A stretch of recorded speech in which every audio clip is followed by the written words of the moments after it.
very exciting times. Thanks for coming, especially those coming from far away for this.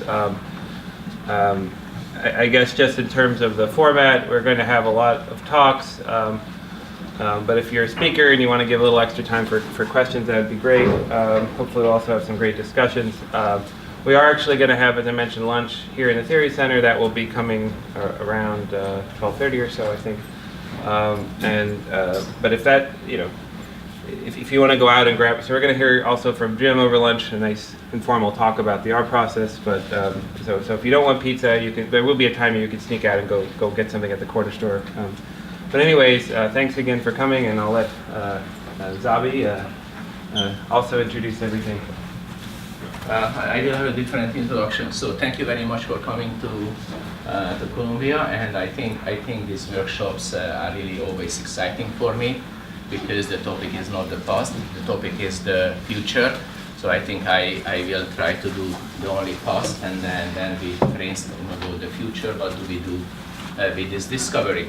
So first of all, I would like to express my thanks to Brian, Zsuzsa, Jennifer, Alexi, Ben, David, Drew, Stefan, and Rainier for helping with the organization. So whatever we eat, whatever we have as intellectual nourishment is due to them.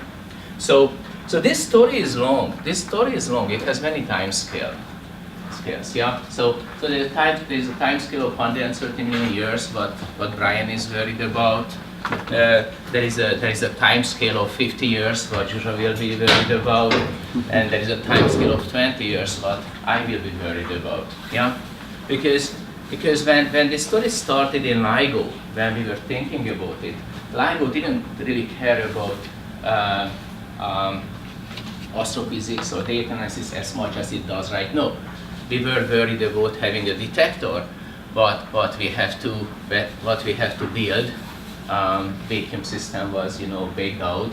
Nobody believed that we can pull off this measurement, and then we were thinking about okay, but soon, if I would have known, soon there will be a detector which actually observes the cosmos. Yeah, and what are we going to do with it? So lobbied Barry and Ray, and they were very supportive to actually connect outside channels. We started with neutrinos and GRBs, yeah. And around 2006-2007, we had the first observation with telescopes in response to gravitational wave triggers, yeah. So a few floors up, we came up with the idea with my friend Peter, Sean, that we have telescope access. We have access to Columbia telescopes. Thanks, Jules. And we had access to Carnegie telescopes. So we recruited astronomer friends from Boston and Pasadena to do the first observations. And it was really cool to see that these first observations were done by the Swope telescope, which was also observing for the discovery which brought us all here. And there was a really heroic effort from LIGO. Many brilliant friends were actually helping with that. And at the end we ended up with this huge group of observers, which is very nice to see. But in my mind, this many channels observed is only part of the story, because we have this Multimessenger paper from LIGO with a wonderful list of observations. But to me, the beauty of the discovery comes out if you take that together with theorists, phenomenologists, and synthesize a big picture. Yeah. So of course. The price of gold fall 8% in China after the discovery. After all, we have a lot of gold in the universe. So anyway, this is my pitch, and let's think about what can we do with this new tool, which provides insight on the multiphysics of the cosmos, yeah? Bringing together nuclear physics, astrophysics, gravitational physics, you name it. Thank you very much. And Zsuzsa, floor is yours. All right, so with Sabi, we decided we are going to talk about the road to multi-messenger astronomy, which, you know, we used to give talks on this in the past. I don't know how many talks I gave with the title, something about multi-messenger astronomy, but we're not there yet. So, but we are there right now. And there's another factor, which I think is the enabling factor here, and that's the instrument. That's the LIGO detectors and the Virgo detector. Without that, we would not be here, we would not be talking. We would be still wondering where the world is coming from. I don't know, would you have made your first 2010 paper without the possibility LIGO observing? I don't think we would have been working as much on this if we didn't think this was coming eventually. All right, so yeah. So there is the detector. Now, I said there is the detector, but each time I talk about it in terms of the LIGO detectors, it's more than 1,000 of us from so many institutions. And of course, there is the Virgo detector, which had an important part in this story, okay? It definitely had, because it really got us to a much smaller SkyMap, okay? So, of course, I have to thank all my colleagues we have been working on over the many years. So I know you guys must have heard a lot about the LIGO detectors in the past. I'm not sure, however, whether you have seen this slide before. This is from 1990 New Scientist. So just even the understanding that 27 years ago how LIGO would look like, and it really looks like that. No, they're very, very similar. It's definitely mind-boggling. And of course at Hanford we have this mid-station. We used to have a 2-kilometer detector there. So all of these little details are on there. And it's interesting to read that old article, okay, in light of the old thing. And you guys are of course aware of how we look like right now, even though these are probably from the early 2000s, these pictures. So I don't know whether, we probably have some newer ones. I just used to have these slides forever. So what was built is pretty much like that, and it's the effort of many, many years. So I'm not sure, those of you who are on the astronomy side know where the signal is coming from. What is the signal which we are detecting? I know you have seen what's in the instrument before, you know a little bit about interferometry. Let me tell you the important parts which brings this kind of sensitivity here. One of them is definitely the low frequency and amazing seismic isolation system. So, of course, there's a suspension as well. So the mirrors are suspended. Used to be on wires. Now we have a monolithic suspension, which was a huge plus for the advanced LIGO era. It really brought down our sensitivity at those fairly low, sort of low to mid frequency ranges. And then this really tells us why we have seen those backwards, the really great seismic isolation system. So that's an active system, by the way. And right now, Virgo has a passive system. Kaggle is building a passive system, but I have to tell you the active system works very, very well. So we have in vacuum seismometers, and they give a feedback. We give a feedback from there, and we control the full system actively. Okay. So where is our data coming from? Well, you guys see this photodiode, obviously, so we do take a data. That photodiode is actually in the dark mode. And what we are doing actually, we are making sure that this always stays in dark mode, okay? And we are sending the feedback signal back to one of the mirrors, and that's what we are detecting. So making sure you don't get light there. If something starts going on, some vector feed, and then That's what we are actually recording. Okay. So in terms of the improvements, because the seismic and the suspension would not be enough, of course we have a lot of photons. That lots of photons, you know, even with a very good quality CW laser beam is not enough. So what we really have to do is recycle the beam. So we have a heavy parallel cavity in both arms, and we have these recycling mirrors.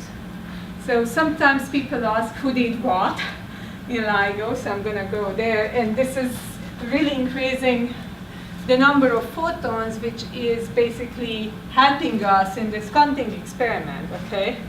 It's very, very important. I think, actually, if somebody wants to ask me, or ask, and we always get this question, how do we get from a micron to be able to measure 4 times 10 to minus 18 meter displacement? The biggest answer in this is actually more photons, a lot more photons, okay? That's one of the most important things. So in terms of people involved, you guys have seen these 4 guys on lately everywhere. So Ron up there, he was really responsible, for example, how we can log this detector. There is the pond river hole locking technique, which had to do with adding all these additional optical elements into the detector. You guys, of course, know about Kip putting all those theory and sources on that picture. And Ray really described this line so well and methodically what we really needed to, what kind of detector we need to build, okay? That has been coming back from his early 1970s studies, and he really set the field, which direction we need to go in terms of instrumental improvement. So everybody was thinking of how to get to this line, okay? This one, was, of course, the answer was more laser power. Here, bigger test mass, having better and better thermal noise, figuring out what we do with the mirror coatings, suspension here, seismic isolation there. There are additional noise sources, but these are the main ones, okay? And you guys know about Barry. Sabi just mentioned that Barry was actually incredibly helpful in promoting multi-messenger astronomy to get it started in the early 2000s within LIGO. So I'm sure he's part of it while we are here, where we are. But in terms of building the detector, he has had to get that project going and getting it going. I mean the Advanced LIGO project. You know, we started that.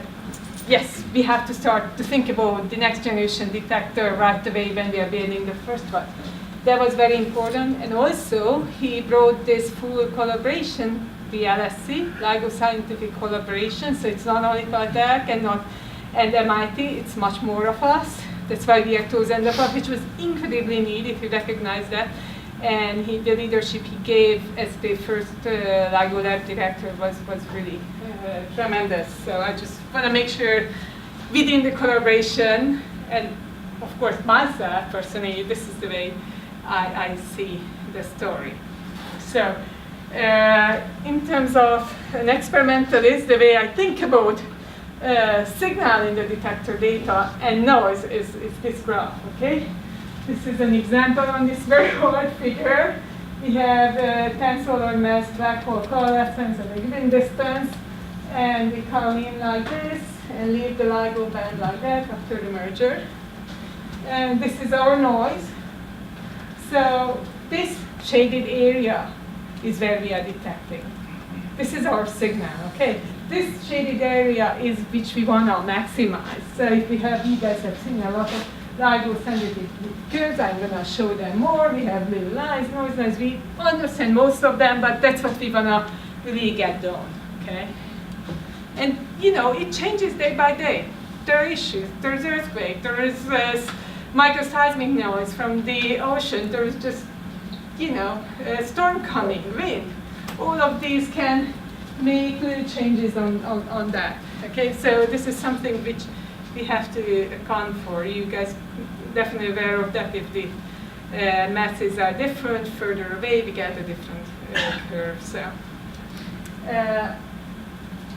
we had to go to the advanced LIGO, and I think that was really important effort. There was initial LIGO, which was operating very well. Actually, it was a well-designed detector with EG-designed sensitivity, and in light of this August discovery, I would even say that we did have a 10% chance for detection. Do you agree, Chad? It was pretty close, yeah. Yeah, we were pretty close. So everything what we did at that point, and even thinking about multi-messenger astronomy during that time, made complete sense. Okay, we had to do it that early. This is why we are here right now, because we worked on it very early. So, but of course, 10% chance is not enough, right? So we can detect for 10 years, and we may still not see something. That's part of the odds which can factor in. But if we spend a couple of years bettering the instrument and build a 10 times better sensitivity instrument, then we have a very good chance of detecting much more events. And this was the main reason behind LIGO, because 10 times the sensitivity means we have 1,000 times the volume. We have so much more events. So that's what we did. Made complete sense. Wonderful.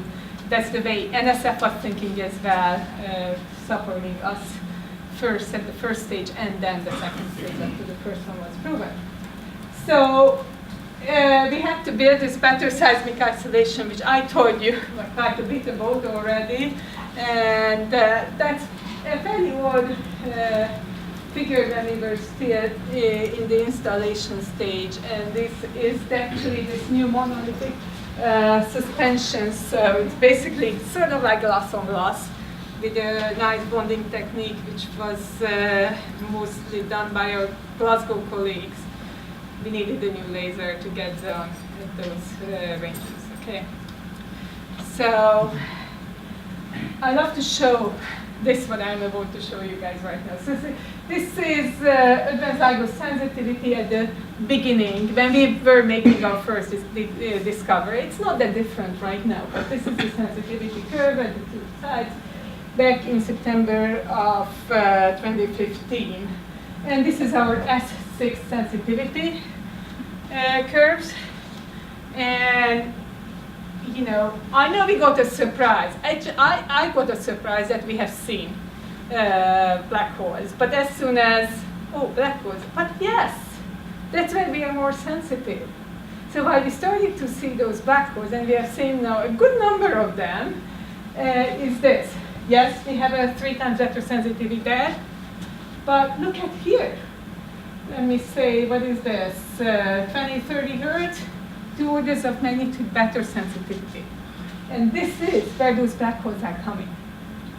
So the performance, low frequency performance gain, what we got, is really responsible for those early black hole discoveries and whatever is coming afterwards, right? I think this is very important. I am not sure people were aware of this, but I keep telling it, so maybe soon they will. So yes, those black holes. And until August 17, this is what we knew. I'm sure you guys have seen our little black hole known masses map before. And of course, we said that we learned so much that these binary black holes exist. And they are even very high massage, which we did not think about. And we keep learning about them. So.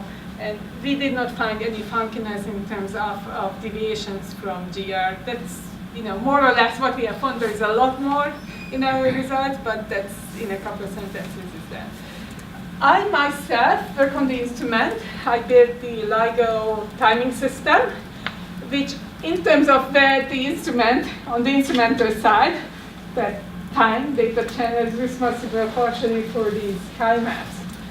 Okay, so of course we use time difference between detector size to tell where the signal came from. That's not fully true because, yes, the detector can, it's not just a triangulation, okay? Yes, we listen to everywhere, but we have this peanut-shaped antenna pattern, so this is why you don't see a circle on the sky, right? Then we have a two-detector case. We have these funky bananas, sometimes two bananas. And then the big deal about our August 14th event, which you guys have heard the announcement on that as well at the end of September, was that Virgo joined us and they have also seen that binary black hole event. And in terms of the astronomy colleagues here, the main message was this: we can get to such a small sky map, okay? I think that's amazing. Instead of dealing with hundreds, many hundreds or thousands of sky degrees, you have to deal with tens of sky degrees, okay? So I think this is very important. And what you can expect later on in 03, we're going to keep having this. I am really hoping we're going to have those very big bananas as well, because that means more events, okay? Sometimes it's going to be only two detectors running, and they're going to be huge, ugly sky maps. And, astronomers, you figure out how to deal with them. Actually, we have had a couple ideas, even here at Columbia, in strategizing how to deal with them and using different instruments, actually. Like how CTA can follow us up. They have very high viewing angle and so on. So, yeah, you're going to keep getting these big bananas. And I am hoping many of them, okay? And you're going to keep getting these, and some of them will not be that small. It depends on how far that event is coming from, but be ready for that. These are going to keep coming and happening, okay? But the big deal about this, we have 3 detectors now, and there will be events which will be very easy to handle on your side, okay? What is coming also, so Advent LIGO and Advent Virgo, of course, we do have these schedules and runs, how far we are going to see in the upcoming time. So this is from 2016. Some of it changed, some of the dates. Right now we are actually in late 2017 and we didn't start our 03 yet, so that is more likely going to be late 2018. So you guys have heard we are going to be off for close to a year. I will tell you very soon what are the reasons, some of the reasons why we think it's going to take a long time. So we have this BNS range coded 120 to 170. I do think we will be there. At Livingstone, we are already at 105 in the best situation. At Hanford, we had some problems, and I'm going to talk about it. But I think, we will be in this range, better on top of this range. I'm not sure, but we will be in that range. I am very optimistic about that part, okay? Don't take me on that, though. Okay. I keep showing this sensitivity curve because as someone I follow the detector characterization, what goes on with the instrument, this is the way we are thinking. This mountain curve always tells us what is happening, okay? So this slide shows you the O2 versus 01 sensitivity during the time of the January BBH event, okay? This year, so half a year ago. And it sort of tells you what happened in 02, between 01 and 02, right? So Hanford and Livingstone were given different tasks. Livingstone was given the task of improving this low frequency sensitivity. And actually this is a lot, the improvement is really a lot, because they didn't change the laser power, right? So this improvement and getting rid of these broader band noise sources, and since then it's much better actually than this was really tremendous. This is mostly getting rid of scattering losses in the system. Hanford was tasked with working on higher power operation. So we knew we are going to have problem with higher power operation. We ran into problems with higher power operation, and we decided we are not going to go all the way up to 50 watts, but just up to 30 watts. So Hanford was actually, at this time, was running at 30 watts. Livingston was running only at 22 watts. So this higher frequency, you see the gain going from 22 to 30 watts. But at low frequencies, maybe due to our trials at 50 watt a year ago, we ended up losing something, which was not easy to fix. But there were many things which happened since then. And this is why here, right now, where we were in August. So this is actually from the August 14 event paper. So this is Livingston, this is Hanford, this is Virgo. Virgo actually was doing pretty well. They had a 27 megaparsec BNS range at the time of that event. And actually, they're nowhere close yet, but their low frequency sensitivity is definitely pretty good in seeing these black hole events. So Hanford, in case you guys seen that paper, we did have an earthquake in Montana, which affected the Hanford instrument. And some of the mirrors started to do their things, and you can try to do some counteracting, but Virgo was coming and joining us, and the decision was made that we keep running, and I am sure you all agree that was an amazing decision. So fixing this is not easy. We didn't get there. In terms of fixing what happened with the earthquake, I think that is not going to be a problem. It wasn't like we don't necessarily know what to do. It was more like it takes time, okay? And figuring out how to run at higher power, that's the single and most important thing right now. There are several, and we can fix it. We think we can fix it, hope we can run at higher power. One of the issues could be that we can have a different mode, not the regular TEM 00 mode, going back and forth in the laser mount, but with this higher power operation, you can have a different mode. Even though we do have mode cleaners, input and output mode cleaners, it's not necessarily enough, and we have to do a bit better scheme about that. There are tabletop experiments which can help us, or were proven to be able to run an similar interferometer in Vino and getting rid of these problems, but applying that to 4-kilometer scale is a different thing. It's not easy. Bear with us, it will take us time. In the meantime, Livingston is working on installation of the squeezer. Squeezer can give us an improvement here at the high frequency range by the bit factor of 2 or so. So that is definitely gonna be happening, and it's already people working on it at Livingston. At the moment, the schedule is that Hanford has a lot of work to do. Some of it is this low frequency, let's fix our low frequency range. A lot of it is the same thing which was done between O1 and O2 in Louisiana, getting rid of the same kind of scattering losses and so on. So that will be a very trivial part of the instrument improvement in Hanford. So that is about to happen. And there is also how we are going to run at high power. It's more difficult. We need time, and we are working on it. That's the message. And I think we will be there at that 120 and up range a year from now, okay, when we start. So we are going to see a little bit more as soon as engineering rounds are starting, which we start earlier in Livingston. Hanford has more work right now.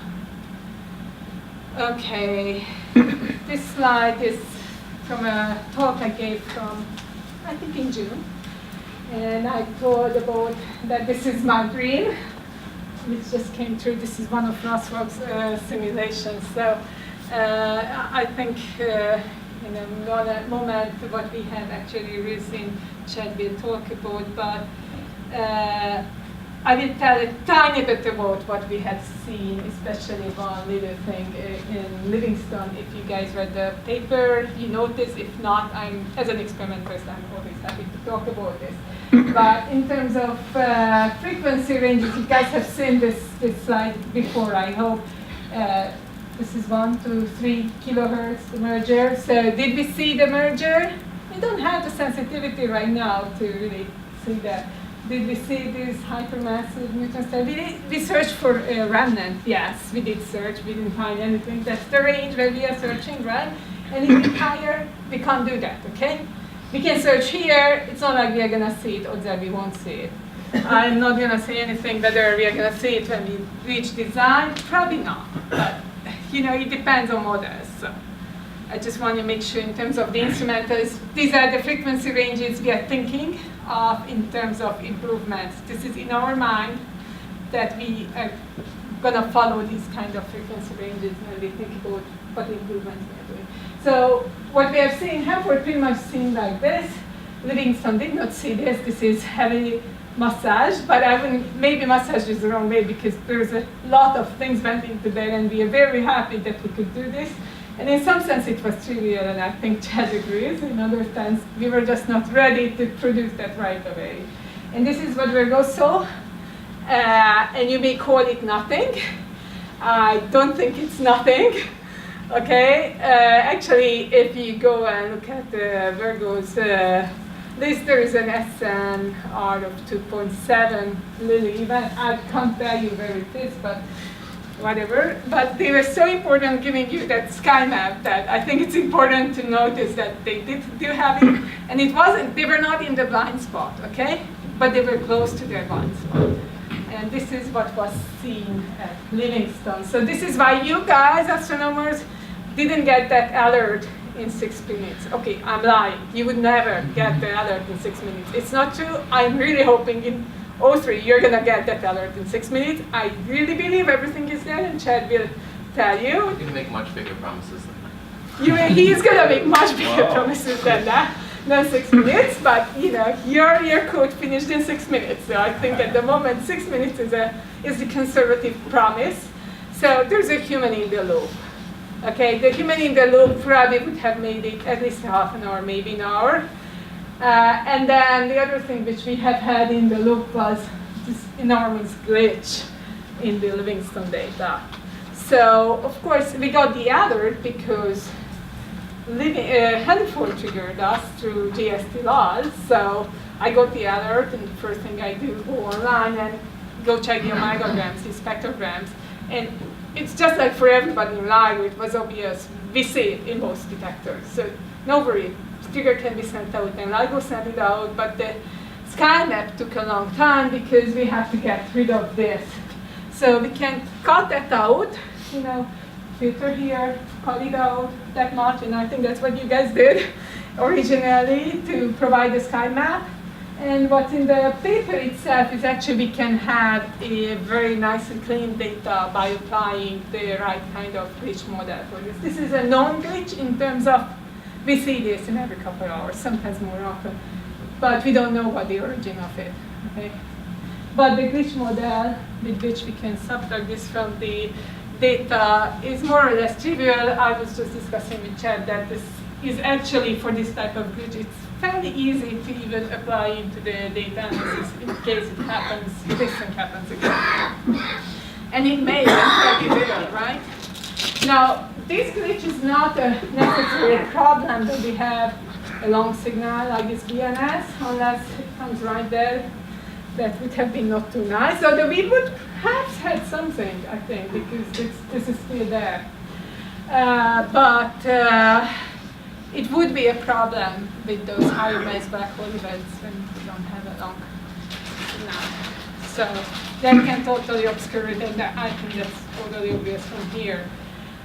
Okay, I think this will be my last slide, but it's pretty much the same what Sabi said, that there was a lot of multi-messenger astronomy back since the early 2000s, starting from triggered searches for GRBs, and a lot of different multi-messenger pipelines. I don't know whether you guys remember there was a GRB 070201. We still keep saying that that was the first astrophysical result from LIGO. We did not see signal in the LIGO data, but that event came from the direction of the Andromeda galaxy. And we should have seen it if it came from Andromeda, and it was a binary neutron star event. It was a short GRB. And so most likely it was the first extragalactic magnetar ever observed, magnetar hyperfred. There is a small possibility that it was a GRB, short GRB coming from somewhere way behind Andromeda. So I just want to let you know that even before multi-messenger astronomy, in some sense we were already doing multi-messenger astronomy before video detection, so it's possible. And Sabi told you guys about that optical follow-up program, which ended up being conceived in his office in February of 2007 when Peter Shawn visited. And I actually did not remember that the telescope we used back then, one of them was full. But I went just for fun back to the paper which was written back then, and I was happily amused that Swope started it in 2007. Okay, and of course MTM. Okay, and I think one more thing in terms of multi-messenger astronomy, because Brian is here, and you guys are probably aware of it, but I have to tell anyway, because I'm very thankful, and everybody in LIGO, especially those who work in multi-messenger field, they're very thankful for Brian. So back then, between 2007 and 2010, the way it happened recruiting astronomers that Sabi and Peter Shawn walked around and tried to convince some friends. And they went to, like, for example, Charlie Bartai at Yale, and he had pressed, and would you like to join us? And I think in 2010, or at the end of the initial LIGO era, when Virgo also was running together with us, we had a month and a half or something like that, observing run. We had order of 10 MOU partners, and now it's close to 90 or something like that. So what happened, how that grows from 10 to 90, I think it's part of Brian, because his 2010 paper, when he first described that, yes, we can observe optically, you need to go to near infrared, and that you can observe them, you're going to see them, and they're going to be there for a long time, and that long time was so important. So Brian, you really had our fit, because I think you had to convince all of you guys here, indeed, you are astronomers. I hope I'm saying the right thing. You agree? I'm sure you did, because after that, a lot of partners joined us. So I think Brian's work is tremendous in this. And then I think I'm done. If you guys have any question on instrument, I'm happy to answer. Otherwise, I know that Imre is not coming, right? So there is another messenger, which is high energy neutrinos, and over there Stefan, who's our graduate student, who was working on the high energy neutrino analysis together with Imre, who just moved to Florida, and of course Sabi and the rest of the Columbia group. So if you guys have any question on that messenger, we are happy to answer, but we can do it just sort of holiday days. Okay. All right. Thank you.